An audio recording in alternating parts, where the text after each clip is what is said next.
The emergency dispatcher's voice crackled with static as she answered the call at 9:47 p.m. on what had been an ordinary Tuesday evening in Maplewood Heights. The woman on the other end was breathing heavily, her words tumbling out in a rush of fabricated urgency. "There's a suspicious black male tampering with the power lines behind Elm Street. He's got some kind of equipment, and I think he's trying to sabotage our electrical grid. You need to send someone immediately." Karen Mitchell gripped her phone tighter as she peered through her kitchen blinds, watching 17-year-old Kwame Asante help his friend Marcus carry a broken bicycle chain into the garage. The soft glow from the Hendersons' back porch illuminated the scene perfectly. Two teenagers trying to fix a bike on a warm spring evening. But in Karen's mind, already poisoned by months of resentment and racial paranoia, she saw something entirely different. The dispatcher's professional calm never wavered. "Ma'am, can you describe exactly what you're seeing? What kind of equipment?" "He's got tools, metal things that look like he's working on the electrical box." "I know what I'm seeing. This is exactly how terrorists operate. They target suburban neighborhoods first." 20 minutes later, the first patrol car's headlights swept across the Henderson driveway, followed by two more units responding to what dispatch had coded as a potential infrastructure threat. Officer David Rodriguez stepped out of his vehicle, hand instinctively resting on his radio. At 52, he'd worked these neighborhoods long enough to recognize the difference between genuine emergencies and neighbor disputes. But the specificity of Karen's claims demanded investigation. Kwame looked up from the bike chain he'd been untangling, confusion spreading across his face as the officers approached. His exchange student visa photo, taken 6 months earlier when he'd arrived from Ghana, showed the same bright smile that had charmed his host family, the Hendersons. But now, under the harsh glare of police flashlights, that smile faded into something more guarded. "Evening, son. We received a report about someone working on electrical equipment back here. Mind if we take a look at what you're doing?" Marcus Henderson, 18 and home from his first year at State University, stepped forward protectively. His family had welcomed Kwame as part of the cultural exchange program, and the two had become genuine friends over the months. "Officer, we're just fixing my bike. The chain snapped when we were riding earlier." Officer Rodriguez nodded, but his partner, Officer Janet Chen, was already examining the small toolkit they'd been using. Standard bicycle repair tools, nothing remotely related to electrical work. She exchanged a look with Rodriguez that spoke volumes about calls like this. "Who made the report?" The answer came in the form of Karen Mitchell herself, marching across her perfectly manicured lawn, with the determined stride of someone who believed her vigilance was protecting the entire neighborhood. At 43, Karen had appointed herself the unofficial guardian of Maplewood Heights property values and social order. Her blonde hair was pulled back in a tight ponytail, and she wore her righteous indignation like armor. "Officers, thank God you're here. I've been watching him for the past hour. He was definitely tampering with something electrical. You can't be too careful these days with all the foreign nationals coming through those exchange programs." Kwame's eyes widened at the casual racism embedded in her statement. In his 6 months in America, he'd encountered subtle prejudice before, but nothing this blatant. His host mother, Patricia Henderson, emerged from the house drawn by the commotion, her face immediately hardening when she saw Karen. "Karen, what exactly are you claiming Kwame did?" The question hung in the evening air like a challenge. Karen's eyes darted between the officers and the small crowd gathering on the sidewalk. Mrs. Chen from next door had stepped out to investigate, along with the Johnsons from across the street. The attention seemed to embolden rather than embarrass her. "I saw him with tools near the electrical connections. In my day, We didn't have to worry about people from foreign countries having access to our infrastructure. I'm just being a responsible citizen." Officer Rodriguez was about to close his report when the streetlights flickered once, twice, then went out completely. The sudden darkness was absolute. Not just the street, but every house on the block plunged into an eerie blackness that seemed to validate Karen's accusations in the most dramatic way possible. "Oh my God, he did it. He actually sabotaged our power grid." The officers' flashlights cut through the darkness as radios crackled with reports from dispatch. The outage wasn't limited to Elm Street. It stretched across 4 residential blocks, affecting nearly 200 homes. In the sudden chaos, with Karen's voice rising in triumph and neighbors emerging from their darkened houses, the simple bike repair scene transformed into something that looked far more sinister. Officer Chen made the call that would change everything. "Rodriguez, we need to bring him in for questioning. The timing is too coincidental." Patricia Henderson's voice cut through the darkness with maternal fury. "This is absolutely ridiculous. Kwame was helping Marcus with his bike. He hasn't been anywhere near any electrical equipment."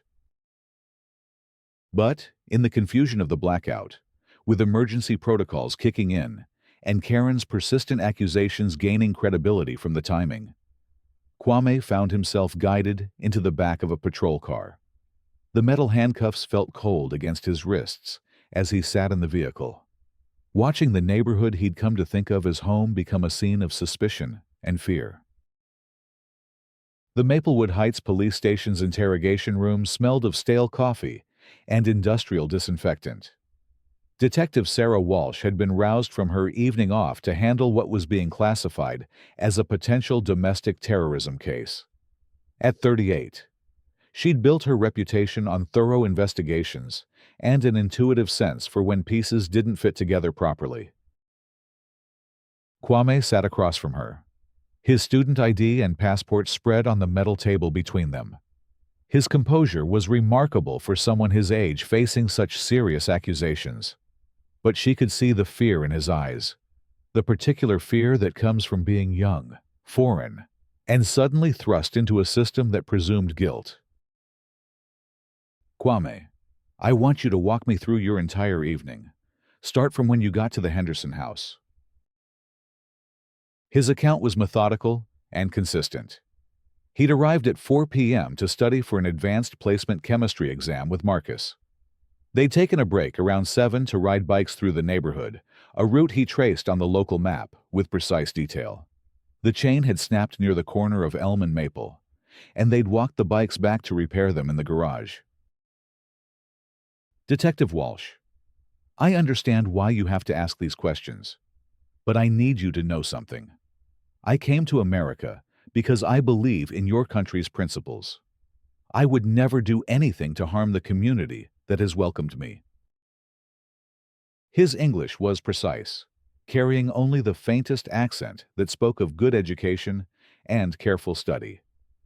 Detective Walsh had seen enough false confessions and coached testimonies to recognize authenticity, and everything about Kwame's demeanor suggested genuine bewilderment rather than guilt.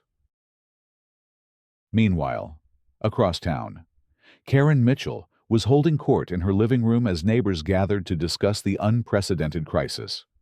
Battery-powered radios provided the only news updates, and the lack of information had transformed concern into paranoia.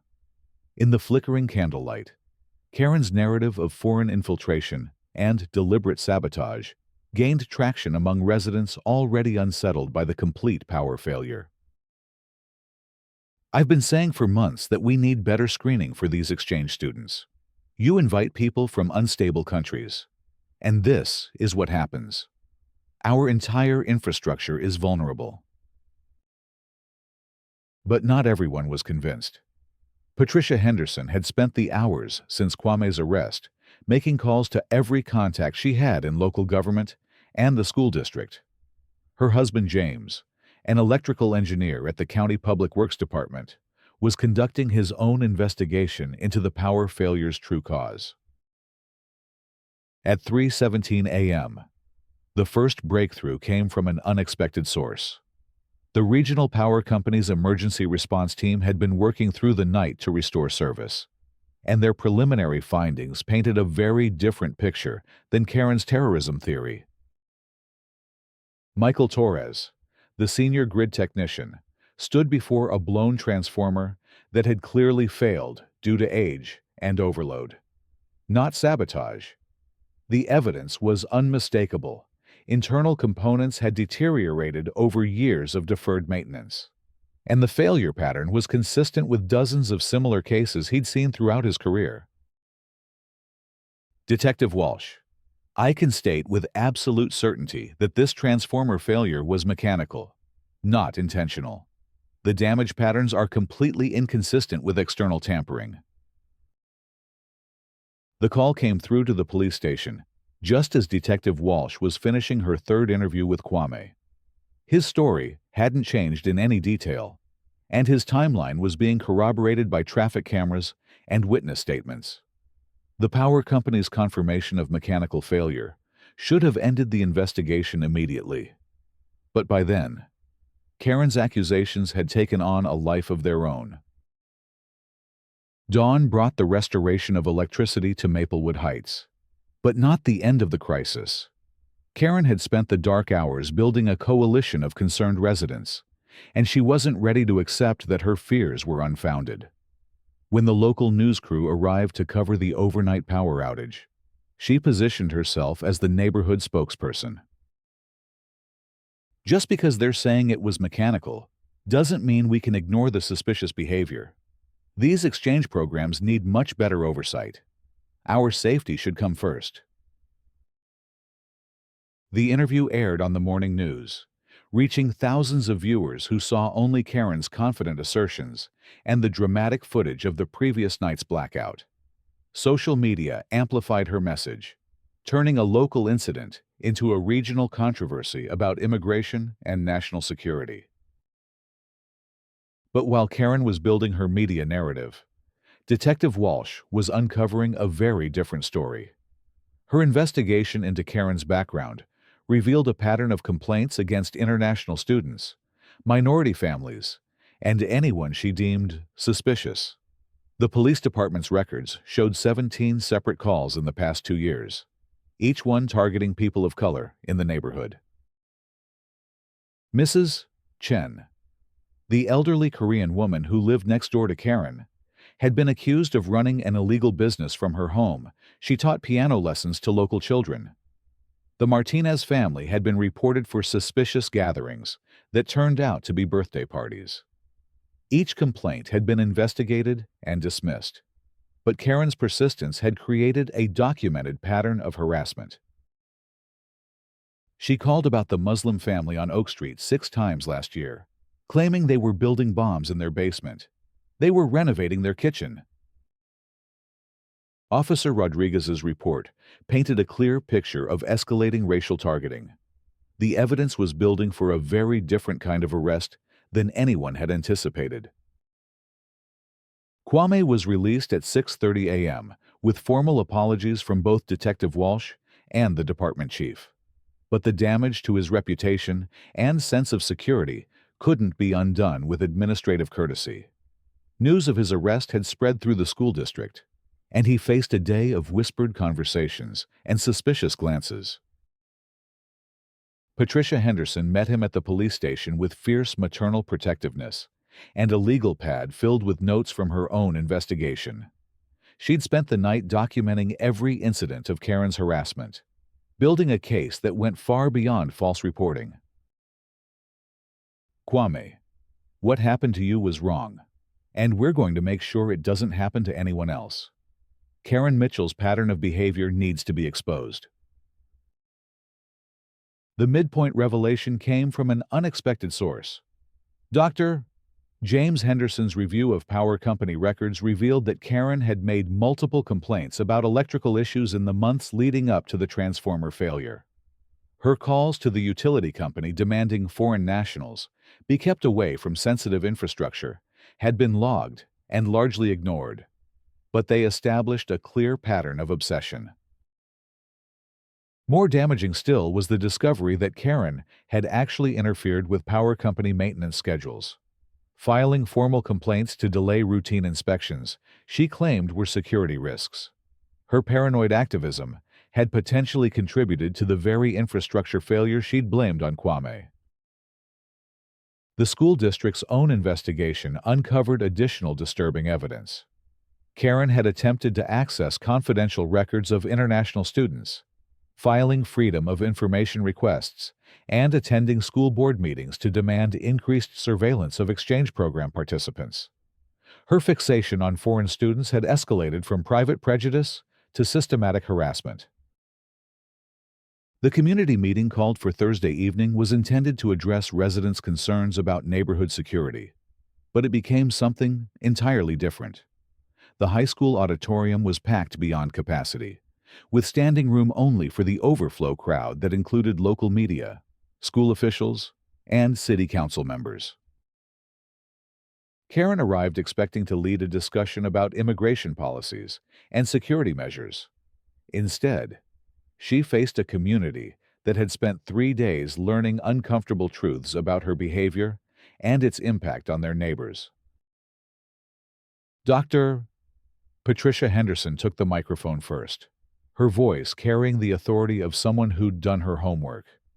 Over the past 72 hours, we've discovered that the accusations against Kwame Asante were not only false, but part of a pattern of harassment targeting minority residents in our community.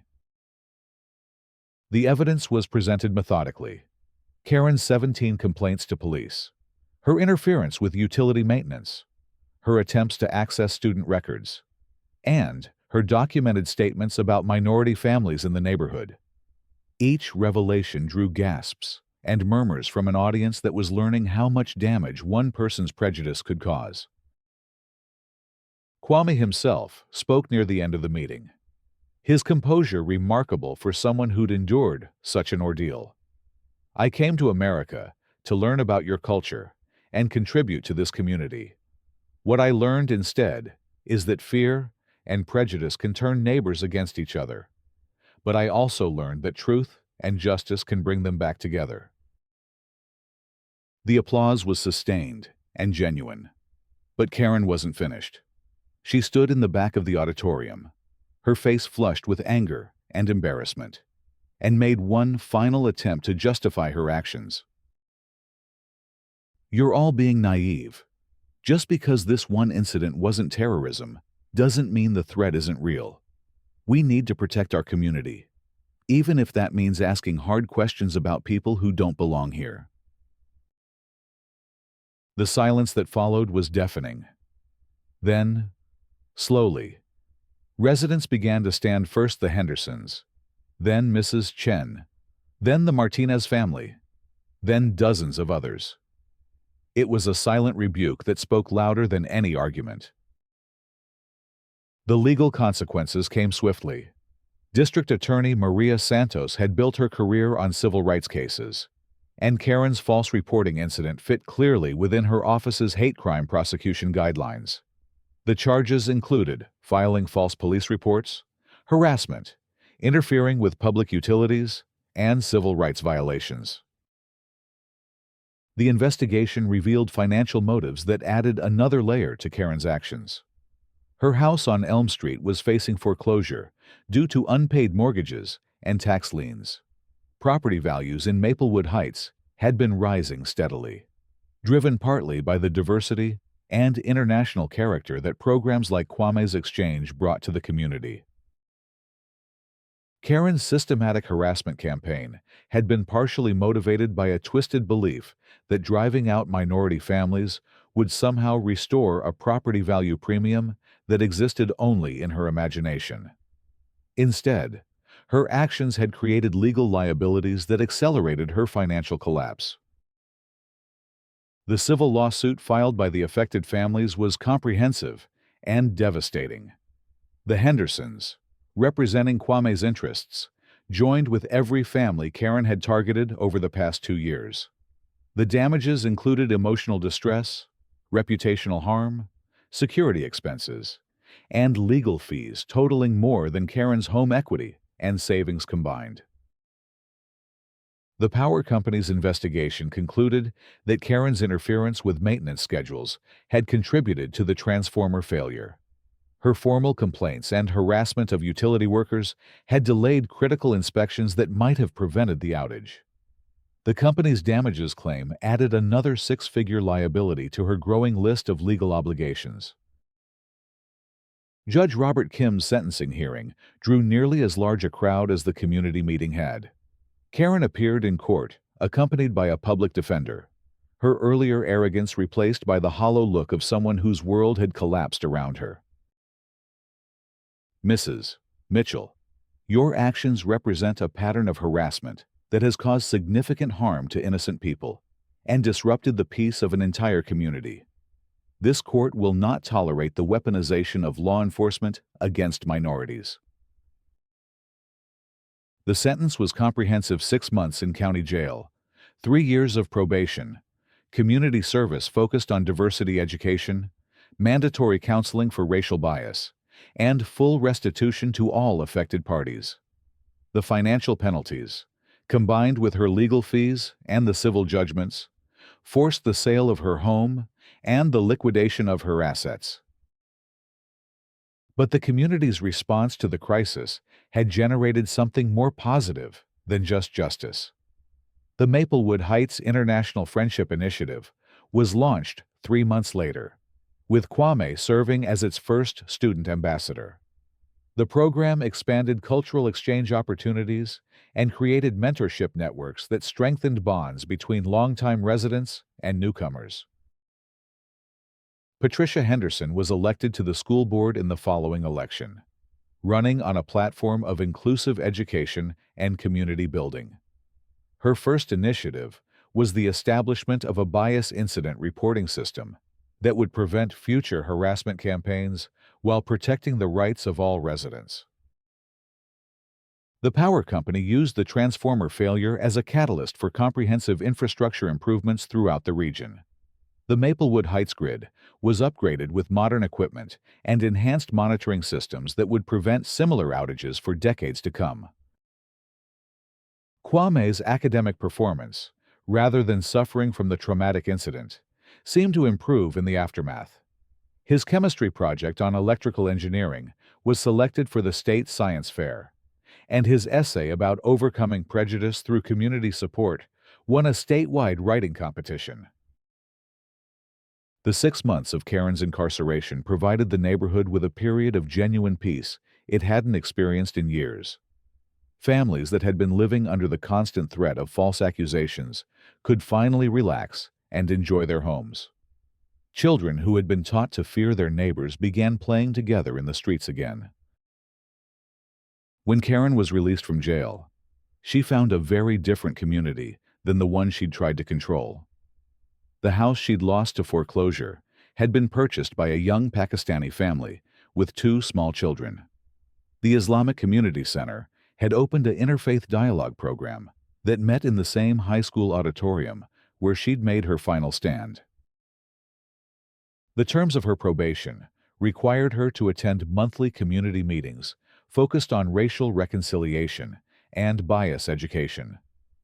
The sessions, led by Dr. Sarah Williams, a clinical psychologist specializing in prejudice intervention, were designed to help participants understand how fear and ignorance could transform into hatred and violence. Karen's participation was mandatory, but grudging. The other attendees were a mix of court-ordered participants and volunteers genuinely committed to personal growth.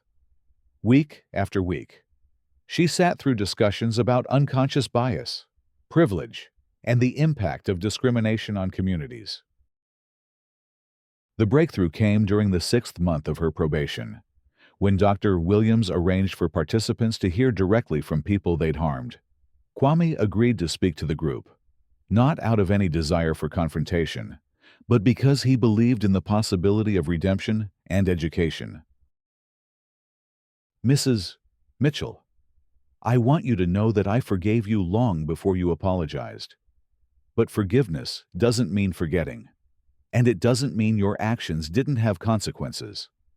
I hope you can learn from this experience and help prevent others from making the same mistakes.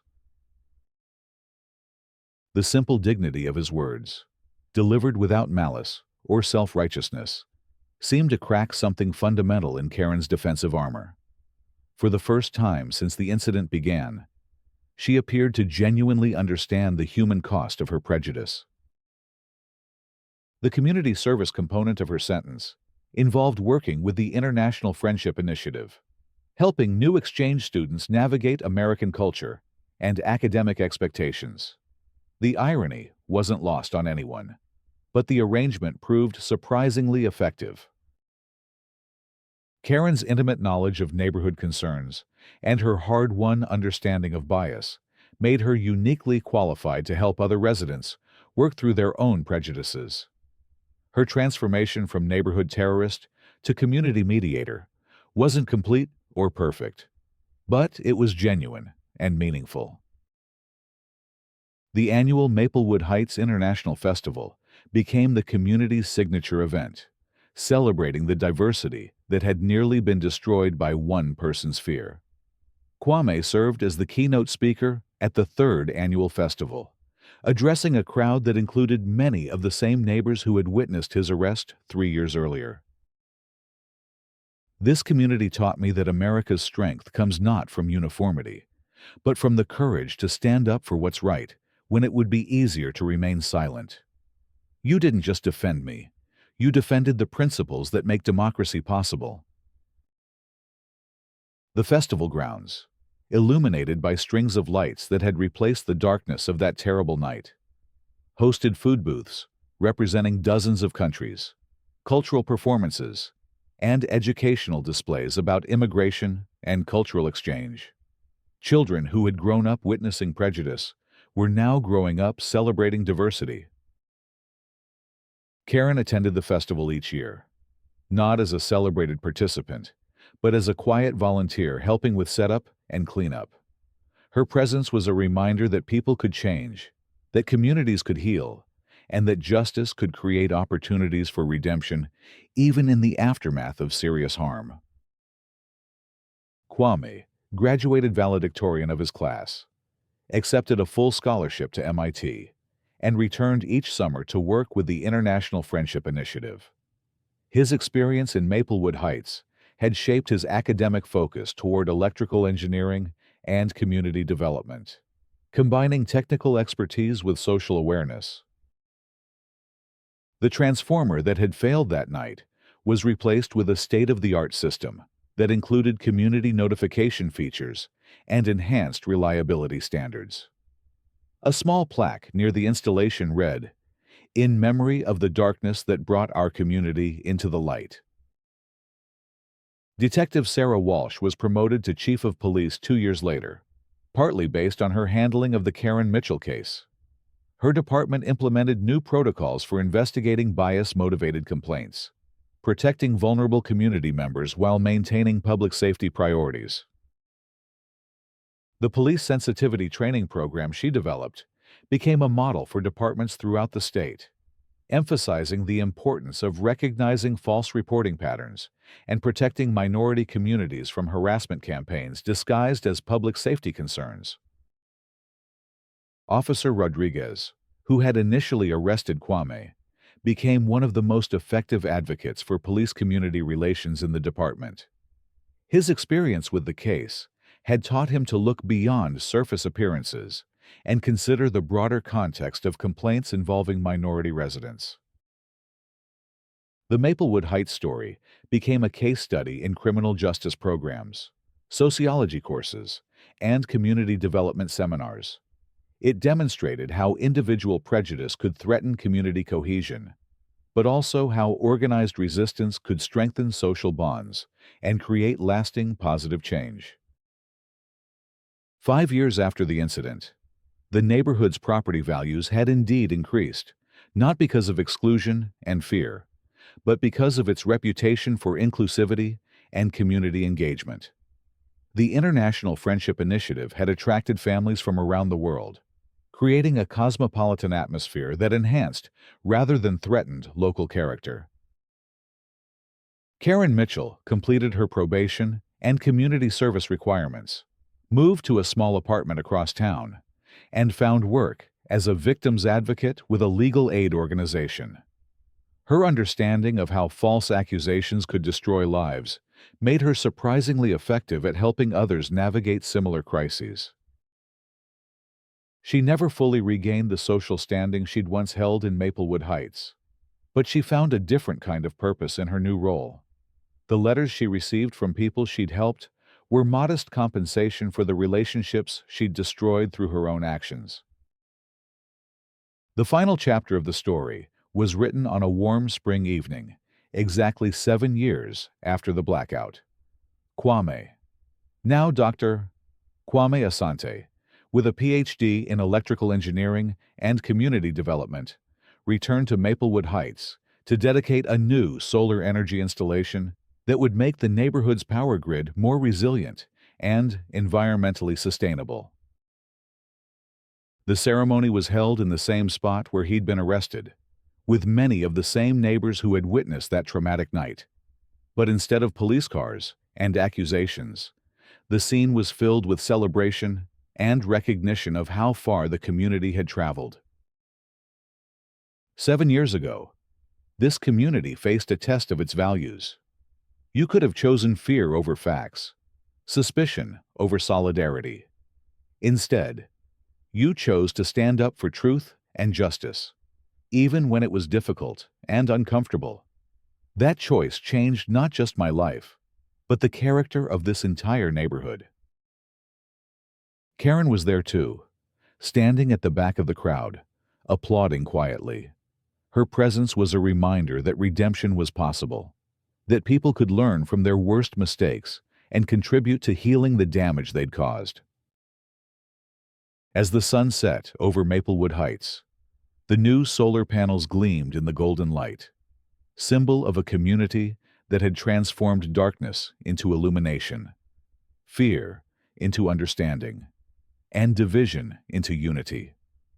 The lights that came on that evening weren't just electric, they represented the glow of a neighborhood that had discovered its own capacity for justice, forgiveness, and renewal. The story of Karen's false accusations had ended not with simple punishment, but with genuine transformation. The community that had nearly been torn apart by prejudice had become stronger, more inclusive, and more committed to protecting all its members from discrimination and harassment.